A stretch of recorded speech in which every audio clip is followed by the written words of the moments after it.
నోరూరించే పచ్చళ్ళు, స్వచ్ఛమైన veg and non veg pickles, కమ్మటి sweets, fastest worldwide delivery కోసం ఈ రోజే ఆర్డర్ చేయండి. యుద్ధం అంటే ఎదుటి వాడిని నాశనం చేయడం అనుకున్న ట్రంప్కు ఇప్పుడు తన ప్రాణాల మీదకే వచ్చిందని అర్థమైనట్టుంది. ఇరాన్ మీద క్షిపణుల వర్షం కురిపించమని ఇజ్రాయిల్తో కలిసి ఆర్డర్స్ వేసిన ఈ వార్ లార్డ్ ఇప్పుడు ప్రాణ భయంతో వణికిపోతున్నాడు. అమెరికా అధ్యక్ష భవనం వైట్ హౌస్లో ఇప్పుడు గన్ పౌడర్ వాసన కంటే పాస్టర్ల ప్రార్థనల ధూపమే ఎక్కువగా కనిపిస్తోంది. ఇరాన్ వేస్తున్న ఎత్తుగడలకు చేస్తున్న దాడులకు బెంబేలెత్తిపోయిన ట్రంప్ తనను తాను కాపాడుకోవడానికి దేశంలోని టాప్ పాస్టర్లను పిలిపించుకొని మరి ఈ ప్రత్యేక ప్రార్థనలను చేయించుకుంటున్నాడు. అంటే అగ్రరాజ్య సైన్యం కంటే ఇప్పుడు ఆ దేవుడే తనను కాపాడగలడని ట్రంప్ బలంగా నమ్ముతున్నాడు అనమాట. అసలు ట్రంప్ ఎందుకు ఇంతలా భయపడుతున్నాడు? దీని వెనక బలమైన కారణాలు ఏమున్నాయి? ఇరాన్ సుప్రీం లీడర్ ఖమేనీని కోల్పోయిన తర్వాత ఆ దేశం కుప్ప కూలుతుందని అమెరికా వేసిన అంచనా తలకిందులైందా? ఖమేనీ మరణంతో రగిలిపోతున్న ఇరాన్ ఆ బాధను పక్కన పెట్టి అమెరికా ఇజ్రాయెల్కు చుక్కలు చూపిస్తోంది. ముఖ్యంగా గల్ఫ్ దేశాల్లో ఉన్న అమెరికా స్థావరాలపై ఇరాన్ విరుచుకుపడుతోంది. భారీ ఖర్చుతో కూడిన ఆయుధాలు కాకుండా చాలా తక్కువ ధరకే లభించే డ్రోన్స్, మిసైల్స్తో అమెరికా రక్షణ కవచాలను ఇరాన్ బద్దలు కొడుతోంది. ఈ అనూహ్య దాడులతో అమెరికాకు అపారమైన ఆస్తి, ప్రాణ నష్టం జరుగుతోంది. యుద్ధం తన గుమ్మం దాకా వచ్చేసిందని గ్రహించిన ట్రంప్కు ఇప్పుడు నిద్ర కూడా పట్టడం లేదు. అందుతున్న సమాచారం ప్రకారం ఇరాన్ తన స్లీపర్ సెల్స్ ద్వారా నేరుగా ట్రంప్నే టార్గెట్ చేసిందనే ఇంటెలిజెన్స్ రిపోర్ట్స్ ఆయనకు నిద్ర లేకుండా చేస్తున్నాయట. ఎప్పుడు ఎటువైపు నుంచి బాంబు వచ్చి తన మీద పడుతుందో, ఎక్కడ తన ప్రాణాలు పోతాయో అన్న భయంతో ట్రంప్ ఈ ప్రార్థనల డ్రామా ఆడుతున్నారని గుసగుసలు వినిపిస్తున్నాయి. తన అధికారాన్ని కాపాడుకోవడం కంటే తన ప్రాణాన్ని కాపాడుకోవడమే ఇప్పుడు ట్రంప్కు పెద్ద సవాలుగా మారిపోయింది. ఈ భయంతోనే ట్రంప్ వైట్ హౌస్లోని ఓవల్ ఆఫీస్లో ఒక వింత కార్యక్రమానికి తెరలేపాడు. దేశవ్యాప్తంగా ఉన్న ప్రముఖ పాస్టర్లను పిలిపించి తన చుట్టూ కూర్చోబెట్టుకుంటున్నాడు. పాస్టర్లు ట్రంప్ తలపై, భుజాలపై చేతులు వేసి ఆయనను ఏవైనా ఆపదలు చుట్టుముట్టకుండా దేవుడు ఆశీస్సులు ఉండాలని చాలా గట్టిగా వేడుకుంటున్నారు. ట్రంప్ ప్రాణాలతో ఉండాలని, ఈ యుద్ధంలో అమెరికా గెలవాలని వారు చేస్తున్న ప్రార్థనలు ఇప్పుడు సోషల్ మీడియాలో చర్చనీయాంశంగా మారాయి. ఒకవైపు శత్రువుల ప్రాణాలు తీయమని ఆదేశాలు ఇచ్చే వ్యక్తి తన ప్రాణం పోతుందనే భయంతో ఇలా ప్రార్థనలు చేయించుకోవడం ఒక రాజకీయ వ్యూహంగా కొందరు అభివర్ణిస్తున్నారు. యుద్ధం గల్ఫ్ దేశాలకు పాకిన తరుణంలో అమెరికా సాయుధ దళాల రక్షణ కోసం కూడా ఈ ప్రార్థనలు సాగాయి. అయితే ఇరాన్ చేస్తున్న దాడులు చూస్తుంటే అమెరికా తన పట్టు కోల్పోతున్నట్టు చాలా స్పష్టంగా కనిపిస్తోంది.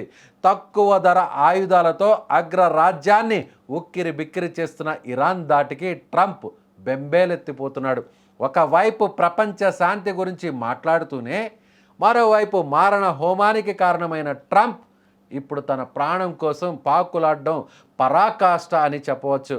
మొత్తానికి ప్రాణ భయం పట్టుకున్న ట్రంప్ వైట్ హౌస్ను ఒక ప్రార్థనా మందిరంగా మార్చేసి తన ఉనికిని కాపాడుకునే ప్రయత్నం చేస్తున్నాడు. కాదు తన ప్రాణాలను కాపాడుకునేటువంటి ప్రయత్నం చేస్తున్నాడు ట్రంప్. ఇప్పుడు ప్రపంచంలో ఈ పేరు గురించి ప్రత్యేకంగా చెప్పాల్సినటువంటి అవసరం లేదు.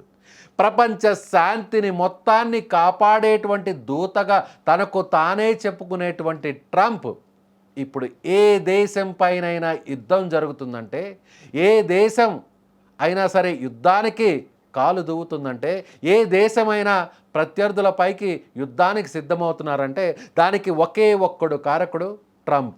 అది రష్యా, ఉక్రెయిన్ అయినా సరే, అది ఇరాన్, ఇజ్రాయెల్ అయినా సరే, ఇలా అనేక దేశాలు యుద్ధానికి దిగడానికి ప్రధాన కారకుడు ట్రంప్. సో ఇప్పుడు ఇరాన్ ఏమాత్రం కూడా ట్రంప్ చేస్తున్నటువంటి యుద్ధానికి తలంచకుండా చిన్న చిన్న ఆయుధాలతో, లక్షల రూపాయల వ్యయంతో తయారు చేసుకునేటువంటి అతి తక్కువ మెటీరియల్తో కూడుకున్నటువంటి ఆయుధాలని ప్రయోగిస్తూ, అంటే ఆత్మాహుతి డ్రోన్స్ను ప్రయోగిస్తూ ట్రంప్కు చుక్కలు చూపిస్తోంది ఇరాన్. ట్రంప్ యుద్ధం ప్రారంభమయ్యే ముందు చాలా ధీమాగా ఉన్నాడు. ఇజ్రాయెల్తో కలిసి తాను చేస్తున్నటువంటి యుద్ధంలో కేవలం ఒక వారం రోజులోనే ఇరాన్ని తుదముట్టిచ్చేస్తాం, ఇరాన్ నాయకత్వాన్ని మొత్తం మొత్తాన్ని అంతమొందిస్తాం, అప్పుడు ఇరాన్ తలొగ్గుతుంది, ఇరాన్ తన కాళ్ళ వద్దకు వస్తుంది, అప్పుడు ఇరాన్ అధికారాన్ని, ఇరాన్ దేశంలో ఉన్న చమురు నిల్వలు మొత్తం రిఫైనరీస్ మొత్తాన్ని తన గుప్పెట్లో పెట్టుకొని ప్రపంచాన్ని శాసించుకోవాలి అనేటువంటి ట్రంప్ కల అంత ఈజీగా నెరవేరేలా కనిపించడం లేదు. ఎందుకంటే ఖమేనీ ఇరాన్ సుప్రీం అంతమొందించిన తరువాత, ఖమేనీ హత్య గావించిన తర్వాత, ఖమేనీ చనిపోయిన తరువాత ఇప్పటికీ కూడా ఇరాన్ ఖమేనీ అంత్యక్రియలను జరపకుండా ఉంది అంటే ఖమేనీ మృతికి తగ్గ ప్రతీకారాన్ని తీర్చుకోవాలి అనేటువంటి కసితో రగిలిపోతున్నటువంటి ఇరాన్ని చూస్తే ట్రంప్కు చుక్కలు కనిపిస్తున్నాయి. ట్రంప్కు నిద్ర కూడా పట్టట్లేదు. అందుకే విదేశాల్లో ముఖ్యంగా అమెరికాకు సంబంధించినటువంటి పాస్టర్లు, పెద్ద పెద్ద పాస్టర్లు విదేశాల్లో ఉన్న వారందరినీ తన వద్దకు పిలిపించుకొని, వారందరినీ వైట్ హౌస్కు పిలిపించుకొని ప్రార్థనలు చేయించుకొని శరణు కోరుతున్నారు అంటే ట్రంప్ ప్రాణ భయంతో ఎలా విలవిలలాడుతున్నాడో చాలా స్పష్టంగా అర్థం చేసుకోవచ్చు. బయటకు వచ్చి తన సోషల్ మీడియా ట్రూత్ ద్వారా పదే పదే పోస్టులు పెట్టే ట్రంప్ ఇప్పుడు ఇరాన్ దెబ్బకు బిక్కుమంటూ ఎప్పుడు ఎక్కడ తన నెత్తి మీద బాంబు పడుతుందో, ఏ మిసైల్ దూసుకు వస్తుందో, ఏ డ్రోన్తో ఇరాన్ అటాక్ చేస్తుందో, ముఖ్యంగా వీటన్నిటికంటే కూడా ఒకవేళ ఇరాన్ నేరుగా అమెరికాకు డ్రోన్స్ను మిసైల్స్ను ప్రయోగించకపోయినా ఇరాన్ ఇంటెలిజెన్స్, ఇరాన్కు సంబంధించినటువంటి ఇంటెలిజెన్స్కి సంబంధించినటువంటి వ్యక్తులు అక్కడ ఇరాన్కి సంబంధించినటువంటి రెవల్యూషనరీ గార్డ్స్ ఎక్కడ అమెరికాలోకి చొచ్చుకు వచ్చి, వైట్ హౌస్లోకి చొచ్చుకు వచ్చి తన ప్రాణాలను తీస్తారో అనేటువంటి భయం ఇప్పుడు ట్రంప్ను వెంటాడుతుంది.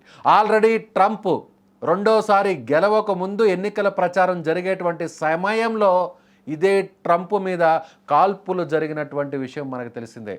ఇదే ట్రంప్ రెప్పపాటు దూరంలో తన ప్రాణాలను కాపాడుకున్నటువంటి పరిస్థితులు మనం చాలా స్పష్టంగా చూసాం. అంటే ఆ చావు భయాన్ని కళ్ళారా చూసినటువంటి ట్రంప్ ఇప్పుడు ప్రత్యర్థి దేశాల్లో వందల ప్రాణాలను కాపాడుకునేటువంటి ఒక వినాశనానికి కారకుడైనటువంటి ట్రంప్కు ప్రాణభయం ఇప్పుడు పట్టుకుందనే చెప్పాలి. చూద్దాం మరి రాబోయే రోజుల్లో ట్రంప్ ఇంకెన్ని నాటకాలు ఆడతాడో, మరి రాబోయే రోజుల్లో ట్రంప్ ఇంకెన్ని నాటకాలకు, డ్రామాలకు తెరతీస్తాడో వేచి చూద్దాం. మీరేమనుకుంటున్నారు?